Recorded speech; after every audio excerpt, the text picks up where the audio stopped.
Halo, Assalamualaikum warahmatullahi wabarakatuh. Saya Saidatul Maufirah, NIM 1806211000020. Saya dari Prodi Pendidikan Bahasa dan Sastra Indonesia, Fakultas Ilmu Pendidikan Universitas Trunojoyo, Madura. Di sini saya akan menjelaskan proker pertama saya, yaitu belajar mengaji bersama.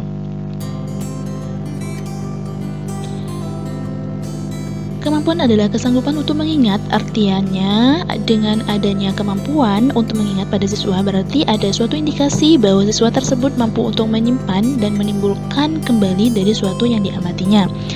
Keterampilan membaca pada umumnya diperoleh dengan cara mempelajarinya di sekolah sebagai pendidikan formal, walaupun faktor-faktor pendukung khususnya kemampuan membaca Al-Quran berawal dari pendidikan non-formal maupun informal. Jadi dapat disimpulkan bahwa kemampuan membaca Al-Quran adalah kesanggupan yang dimiliki siswa dalam membaca dengan baik dan benar berdasarkan tajwid untuk memperoleh pesan dari Al-Quran. Terdapat metode membaca Al-Quran. Ada 3 metode. Yang pertama, metode at-tahqiq. Metode ini fokus pada pelafalan makharijul huruf dan huruf hijaiyah. Juga diperhatikan panjang pendeknya tiap bacaan pada Al-Quran. Selain itu, tentang hukum bacaan atau tajwid seperti idhar, idgham, dan lainnya juga sangat diperhatikan karena hal tersebut pun akan berkaitan dengan panjang dan pendeknya bacaan. Ada pula waqaf, wasol, hingga saktah yang diperhatikan agar pembaca terkait keharusan berhenti atau lanjut pada sebuah bacaan dapat diamalkan dengan tepat. Selanjutnya metode yang kedua yaitu metode at-tartil. Nah, menurut artiannya at-tartil adalah perlahan-lahan. Dalam membaca Al-Quran dengan metode ini pembacaannya harus perlahan, tidak terburu-buru, dan memperhatikan segala aspek bacaan yang harus disertakan dalam pembacaan ayat Al-Quran. Dengan metode at-tartil ini pembaca Al-Quran akan lebih teliti dan memang diutamakan. Umumnya metode pembacaan ini digunakan oleh imam saat sholat berjamaah dalam sebuah majelis. Metode yang terakhir yaitu at-tadwir. Maksud dari metode pembacaan ini adalah sedang, tidak menggunakan tempo yang terlalu lambat, tetapi juga tidak cepat atau terburu-buru. Untuk metode at-tadwir ini, hal yang terpenting adalah bacaan-bacaan mat yang tidak dipenuhkan, seperti pada maja ismun fasil, tidak sampai panjang 6 ketukan. Tidak terlalu pelan, tetapi juga tidak disempurnakan betul. Selanjutnya terdapat indikator kemampuan membaca Al-Quran. Ada 4 indikator. Yang pertama, tajwid. Tajwid di sini yaitu ilmu yang dipergunakan untuk mengetahui tempat keluarnya huruf atau makhraj dan sifat-sifatnya serta bacaan-bacanya.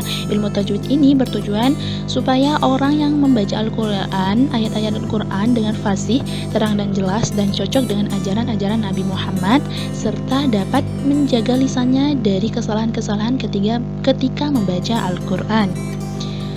Yang kedua, makharijul huruf. Siswa tidak dapat membedakan huruf tertentu tanpa dapat mengerti tempat keluarnya huruf atau makharijul huruf. Tujuan mempelajari makharijul huruf supaya terhindar dari kekeliruan dalam membaca. Kekeliruan melafadzkan huruf, karena kekeliruan melafadzkan huruf akan mempengaruhi makna ayat. Yang ketiga yaitu sifatul huruf. Nah, sifatul huruf di sini yaitu mengetahui bagaimana sifat-sifat huruf yang terdapat dalam Al-Quran. Dan yang terakhir yaitu tartil.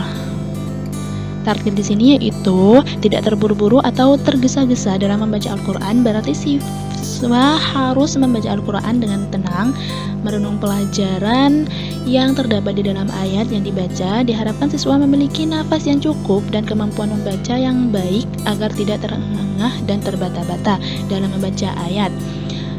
Akan tetapi, guru dapat memberikan motivasi bagi siswa yang masih berbata-bata karena walaupun berbata-bata, Allah tetap memberikan pahala. Selanjutnya terdapat adab membaca Al-Quran. Adab membaca Al-Quran terdiri dari 5 adab. Yang pertama, dalam keadaan suci. Yang kedua, membaca dengan tartil dan tidak tergesa-gesa. Yang ketiga, membaguskan suara saat membaca Al-Quran. Yang keempat, dimulai dengan isti'adzah. Dan yang terakhir, membaca dengan khusyuk. Kegiatan belajar mengaji bersama ini dilaksanakan pada hari Minggu tanggal 12 November 2021 di Yayasan Al-Ikhlas, Dusun Panceten, Desa Kilian, Kecamatan Socah, Kabupaten Bangkalan, Provinsi Jawa Timur. Untuk sasarannya yaitu pada adik-adik TK, SD, dan SMP. Berikut untuk salah satu dokumentasi belajar mengaji bersama. Terima kasih. Wassalamualaikum warahmatullahi wabarakatuh.